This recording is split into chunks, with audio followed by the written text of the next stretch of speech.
Hey everyone, it's Sam Highfield. I'm an on-set VFX supervisor, and we have the privilege today of welcoming Anselm, who's also an on-set VFX supervisor. Anselm, how are you doing? Good. Thanks for having me. Love your show.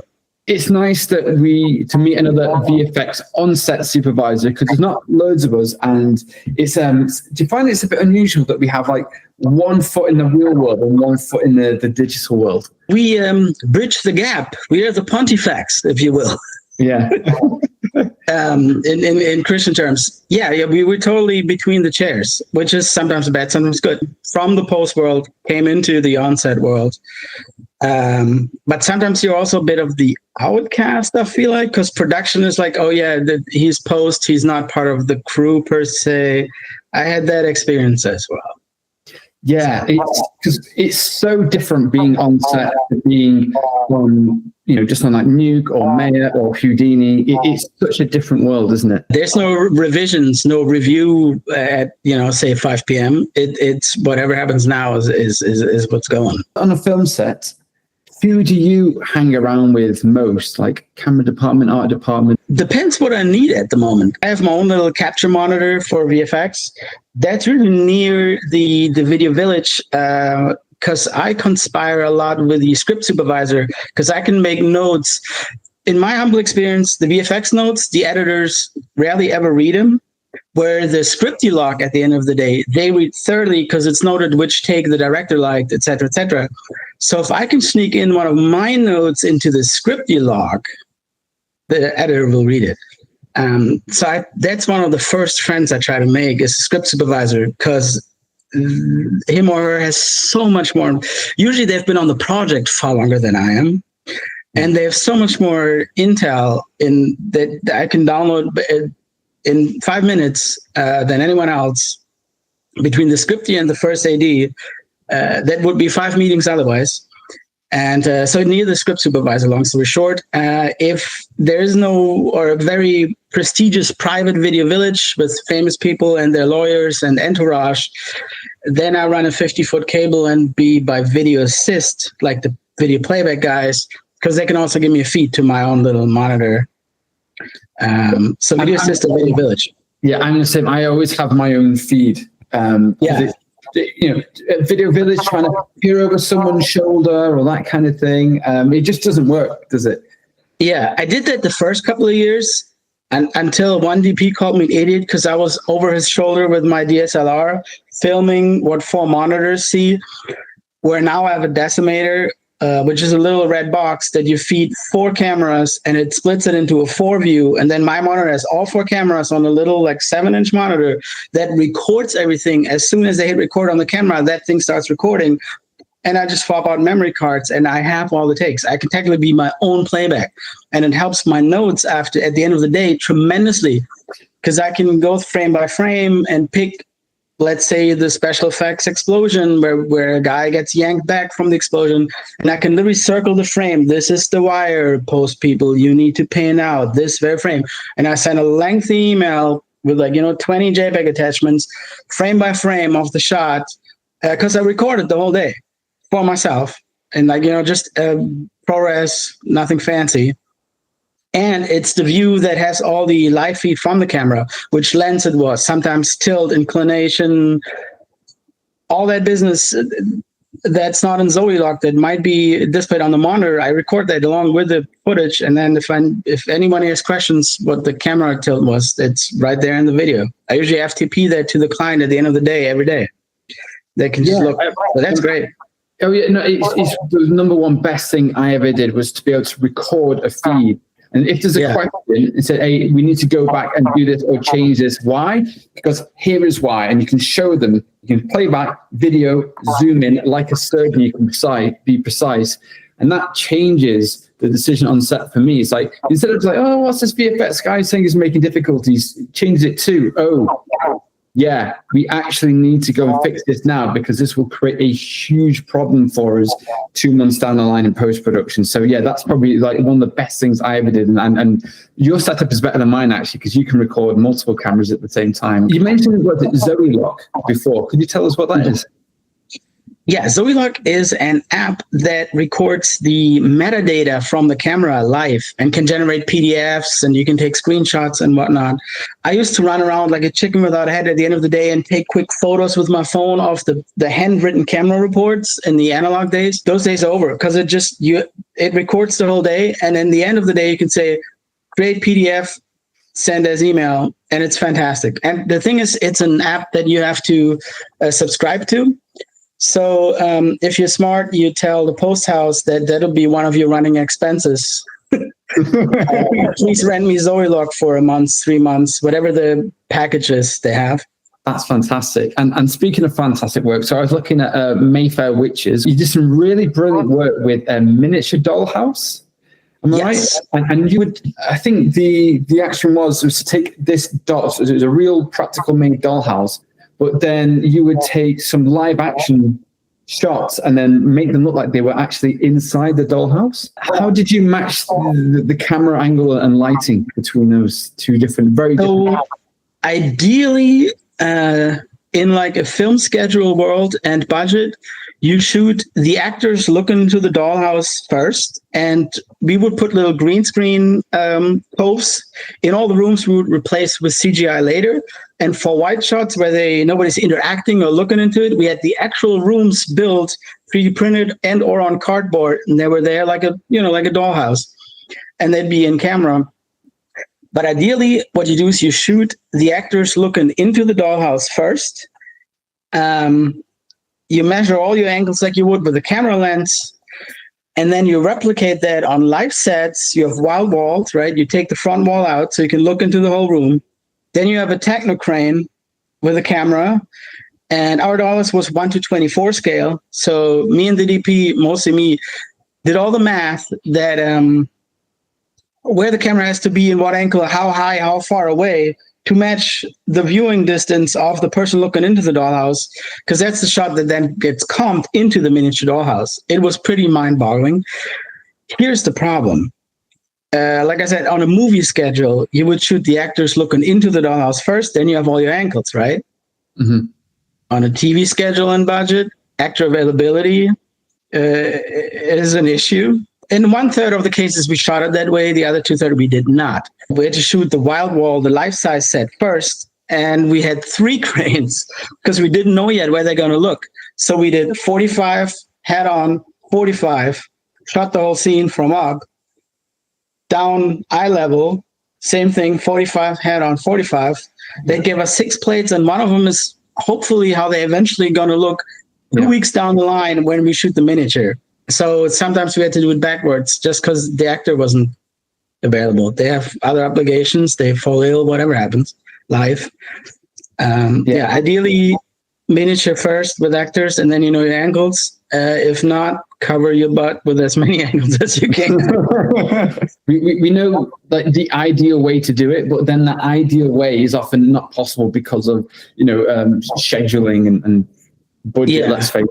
A lot of the times, a lot of the VFX supervisors that I know, especially on sets, they've done like kind of like a one-person band or a one-man band kind of thing, where they've done a bit of everything. So that's from doing compositing, 3D, working with actors, and even controlling a budget. So have you done that? Yes, luckily I don't have to do all the things all the time.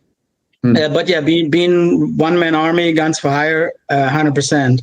That's also why you make friends fast, or be good at that, and become the diplomat. I'm on walkie with the crew. I demand having a walkie, because if I need a C-stand, I don't need a PA to run to the grip department and get me that, or I need to shoot an actor on the sidelines for reference photos. I don't need babysitting. I just go, channel 7 is the light, is the sparks. You go straight to the juicers and tell them what you need, and they usually help you out. Same, grip is on channel 8. You just go there. I need a C-stand, whatever, and they give it to you. But I'm good at borrowing the instruments. What keeps coming up over and over again, working about 60, 70-hour weeks, which I found is not everyone wants to admit to it, but I think that's what happens a lot in the industry, especially with VFX supervisors. Absolutely, 100-hour weeks. In the US, especially, where it's a strict, unionized hierarchy, I got yelled at a lot for moving my own crap. And because it's not you're not supposed to touch the stuff from, there's a set deck department that moves the vase around that might be in front of a face or stuff like that. I tend to do it guerrilla style a lot. The ADs love it because it saves a lot of time. Other departments, you step on feet sometimes. Mm-hmm. I'm forever sorry, but that's how I do things, and I'm hired because I do things the way I do, and I represent my client, and it's good for them. I play nice with everybody. I try. I ask, but if push comes to pull, I'll just do it. Yeah. And I think it's like kind of rigorous, let's just get it done attitude. Yeah. We shot a Ghostbusters fan film here, Ghostbusters NOLA. And because it was such a tiny project, it was a guy's huge Ghostbusters fan. His bachelor party was shooting a Ghostbusters fan film with all like the grooms from the Ghostbusters, his groomsmates, and the bride and the bridesmaids are like the ghosts and the Ghostbusters. They made their bachelor party a 3-day film shoot. And I was in pre-production. I was there for the onset, and then I did all the posts together with the DP / editor. And we did everything from A to Z. Like the DP and editor also did like, the sound tracking and all that. It was fun. I missed it because it was such a small budget, in theory, small project that we just didn't have, the means to hire 10 guys. I had a blast doing everything. I enjoyed it thoroughly. And it was good to know that I still got it. Like I haven't forgotten how to Tom. Yeah, I've done exactly the same. I mean, it's nice to work on these huge projects, but then if you go to a smaller project or you work with a B unit or something like that. The unit is one of my favorites. We call it Black Ops here. Sometimes. Because sometimes you shoot stuff you have a film permit, of course, but yeah, you shoot all the fun stuff. Like all the car chase stuff where it's just racing cars where you don't see the actor. That's never shot on first unit. Mm-hmm. Inserts of gunfire and stuff like that. That's never the real actor. That's a hand double. That's all B unit, guerrilla Black Ops. I love Black Ops. This is something that's happened to me a lot, and I wanted to ask you, have you ever been on films like called to a film set just in case we need visual effects? So there's nothing clear for you to do, but can you come along for like a full day, which could be 10, 11 hours? Yeah, I like money. I worked on a show, NCS New Orleans, where we have a lot of motion graphics. As in their squad room where their police headquarters has like 15, 16, 20 monitors. And it's all like random, whatever helps the case. Sometimes those graphics aren't ready on time. And they had me there just in case we have to go green screen or blue screen, and to make that decision, or just leave it black and roto it. Yeah, because if you have 20 monitors of motion graphics that are not just random bogus stuff, but actual like pictures of the bad guy, the supposed victim, crime stuff that's actually tied into the story. Chances are 20 monitors that it's not ready if you shoot that on day 2 of the episode because we haven't filmed the crime scene yet. So chronologically, it hasn't happened. And for that, there's standing by. But for those days, you bring your laptop and do other tasks on the show. You might. You do your own R&D or bring a Steam Deck or a Switch, On the clock, it's 10 hours. Something that happened to me, I do almost nothing or not be required to anything for about 9.5 hours. But in that last 30 minutes, at the end of the day, when everyone's tired, you age 2 years. Yeah, some catastrophe happens, and only VFX can save us. And I mean, that's normally we have to swing in. And I mean, at that point, for me, if I've been around for 10 hours, I've probably had 10 cups of coffee at that point. Or just seeing if I could break my record of how many cups of coffee I can drink in one day. It's not the best use of our skills and such, but it's just the nature of being on a film set. Sometimes it's called saving your ass. That's why the VFX producer made the call and has the expense somewhere buried in the budget. So there's extra days that you can hang around just in case. Also, you mentioned 10-hour days. I just shot all last summer in Ireland. I like the European model, being from Europe too, having shot there a bunch. I like the European model better, not to piss off any of my American friends. We here do 12-hour days that are often more like 14, 16-hour days. Wow. 10-hour hard outs are nice. You start your day at 7 a.m., you have a half-hour lunch. At 5:30, the hammer falls. Yeah. I would get home during daylight. I could go to a museum after a work day. That is unheard of here. We don't, the joke is like, we live to work where you guys work to live. There's truth to that, I have to say. 10-hour days are really, really nice. And it turned out we got the show in the can. We didn't have to do 16-hour days. We did 2 days of longer hours because that was scheduled, because it was a lot of night stunts that takes more than 10 hours. And yeah, but there was 2 days out of months of shooting. I like the 10-hour model. I'm pro 10 hours. Also, I'm on a day rate. I'm not, everybody on overtime, like the Sparks, the Grips, etc. They like money. They love overtime. If you're on a day rate, I can't get out of there fast enough.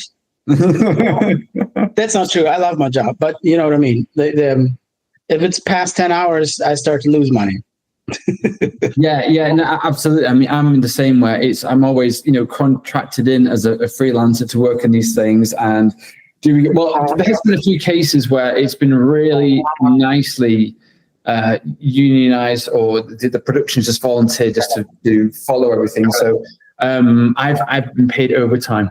It's been rare, but yeah, I have been paid overtime and it's the same rate as the unions get, where it's time and a half if you go over so much, and then so that's times 1.5 or times 2 or even times 3. I forget on holidays, like if you work on Christmas or something, right? Yeah. There's a holiday extra hazard pay, whatever you want to call it. Because it goes off the time code on the monitor. So if you're supposed to finish at 6 p.m., so 1800 hours, and it goes over to 1801 second, that means that everyone gets paid 15 minutes of overtime, because it goes up in 15-minute increments. It's in 6-minute increments, but yeah, you get 2 clicks automatically. So that's 12 minutes of overtime. Yeah. The model here is they divide an hour by 10, so it's 6-minute increments. So they went metric again on their inches and yards. You get 2 clicks. That's why, we call grace here a lot, which lets you finish the shot. If you can't move the camera, but you're allowed to finish the shot without overtime kicking in. Okay. Do you have that in the UK? I don't remember. It's on the clock, and the production have to ask everyone on the set individually, are you okay to do overtime? And they have to do that before overtime kicks in. So they have to anticipate it, and then they have to go and ask it, and that's part of the agreement. In theory, they have to do that here too, but usually they just call grace, and then you do another 12 minutes. Yeah. Or, the second grace period. I mean, you get paid for it. It's just, we're going to shoot longer. Yeah. Deal with it. on the productions that I've been, there's been the elimination of the grace period. There's no grace period anymore. It's as soon as it goes over, bang, it's 15 minutes of overtime if it's 1 second over.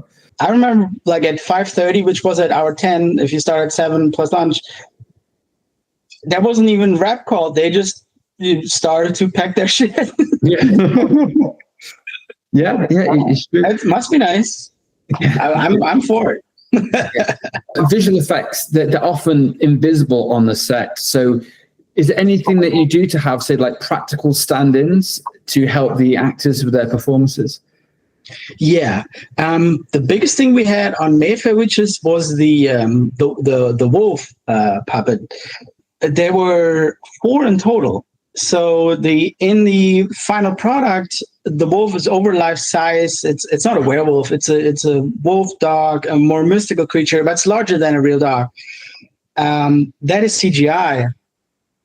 However, for the close-ups, when people get their throat bit and people stab it as they wrestle with it and all that, that is an actual puppet that we had built. And I fought hard to have that built because there was hesitance at the beginning, because that was the most expensive portion of it, because it had rubber teeth, so it can bite a stunt guy, a working tongue, a pulley system inside, like a stunt guy actually does all that. It's like a sock puppet, it's like a Muppet. But for the VFX guys, just the reference of how the fur in this particular lighting reacts, it's the best reference. And the very, very best reference we had was the actual, it turns out the stunt coordinator in Ireland has a police-trained black wolf dog of all animals. And he was the best actor on set because he got it first. He's police trained. He listens like nobody on set ever, like no human would. And then the animators could basically like frame by frame animate over that because the dog that all the actions just needs to be superhuman, super dog size because the creature is bigger. That's what you should have clean played for. But for reference, $1 million. Yeah. And he does it for, the treat.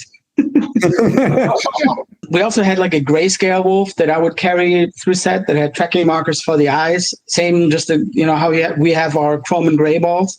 Great reference for CGI, but obviously utility pass that you have to remind the DP and first AD that you will need 2 passes extra. You need a clean plate and the puppet and the gray wolf be carried through.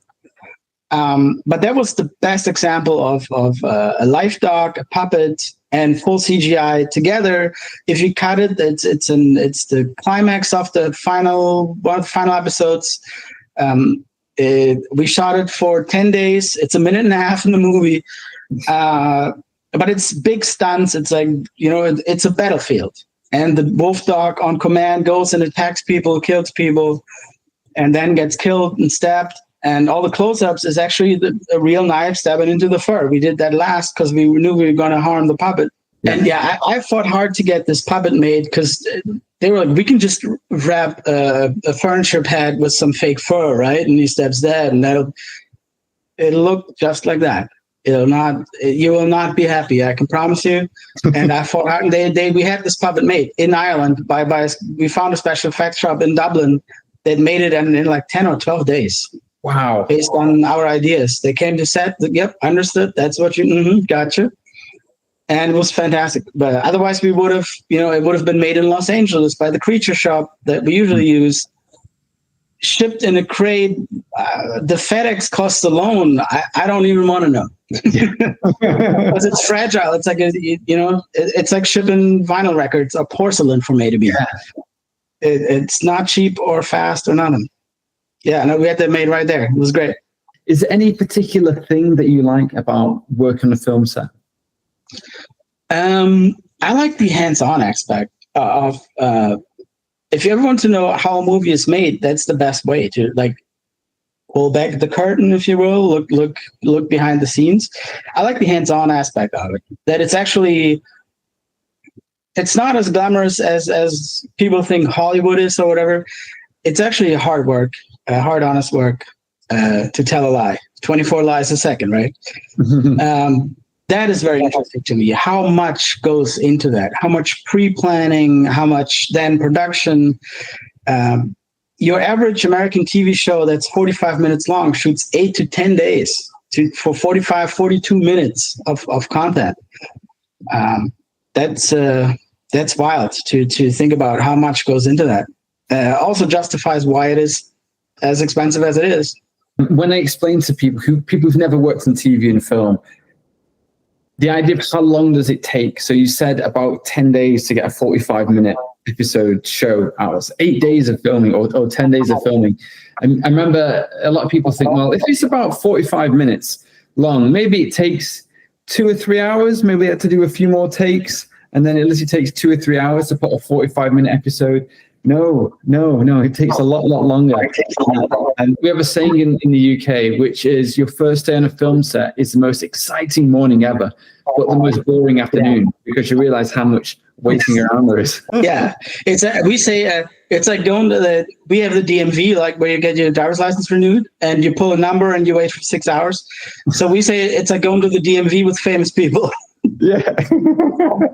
And I know you're busy, Anselm, but I've just got one last question for you, and that is, so what is your perspective of the future with artificial intelligence? So Gen AI being, of course, the biggest threat to our livelihood as filmmakers, to me, it's a tool. Gen AI is still not there yet. We can talk about that again in 2 years. I'm excited to see what it's capable of. But I can see how people feel threatened in our industry that this is how we can make TV shows now, just licensing a likeness of an actor and then have computers do it based on a script you feed it. As a tool, I love it. I use it pretty much every day. It does all the mundane work fantastic that nobody likes to do anyways. The other thing is deep faking actors' faces over stunt guys. We don't have to burn stunt guys anymore when we see their face. Burning here we mean when you see the face and he plays a bad guy, you can't shoot him again on camera because we already saw who that is. Now we can just deep fake another face on top of it, and he could play 10 bad guys that we shoot. So the stunt guys love it. They get more days out of their assignment. Another thing that I love doing with it is Gaussian splatting, just based on a film plate without witness cameras. The trackers and match move guys love LiDAR scans, and that used to be $40,000, $60,000 equipment. Having like Kodak LiDAR scanners, it's a whole LiDAR survey team you got to hire specifically for that day to scan your set. That's still very valid for big budget stuff because it's just so much more accurate, the laser technology in it. But an AI-driven Gaussian splat, just from the Steadicam plate you feed it, is pretty darn good. There's a Blender camera tracker plugin that does it. That costs $30 and Blender is free. And it gives you a Gaussian splat that's pretty near. It's a 15 million point cloud. And if you give that to the trackers and match movers, they love it. Or they can generate shadow catchers for the CGI elements for it. For that, AI is fantastic. I wish we had that earlier. And I use it every day as a tool, as a new toolkit or tool in the toolkit. The one issue I see with it is that all those like roto cleanup that used to be like intern jobs, how you break into the industry sometimes is as a roto artist at a post house. With those jobs now breaking away, being done by computers, it's really hard to break into the industry, I feel like, or a lot harder than it used to be, because the mundane work that an intern usually does is now taken care of. All the big tech companies, they put so much money into AI that it's not going to go away. I think it's like a huge wave that's coming, and you can't just stop a wave by standing on the beach and trying to push it away. So it's and I mean, right now it's a big bubble. It's like a .com bubble, and we will see it healing itself, shrinking itself to a healthy size. But I don't want it to go away. It's a fantastic tool. The other thing I forgot to mention is AI match moving. We use a day at the mocap stage is tremendously expensive, and is an extra day that the production has to schedule with the DP there, the actor there, everything. With things like, Rococo or Move AI and Mashcapade, you just feed it the take that was preferred from the actual shoot day, and it'll do a half decent job of doing a match move for you. Anselm, I'm going to say a big thank you from millions of people, because I'm just looking at all the movie posters and TV show posters behind you, which shows, over 20 years of working with visual effects and all these great shows that we've all been able to enjoy. And you're the wizard behind making the magical elements of that come to life. Thank you. Okay. I try. I find my balance. Okay, everyone. Now, thanks very much, and thank you, Anselm, for coming on. Thank you for watching, and we'll see you in the next one. Thanks for having me. Appreciate it.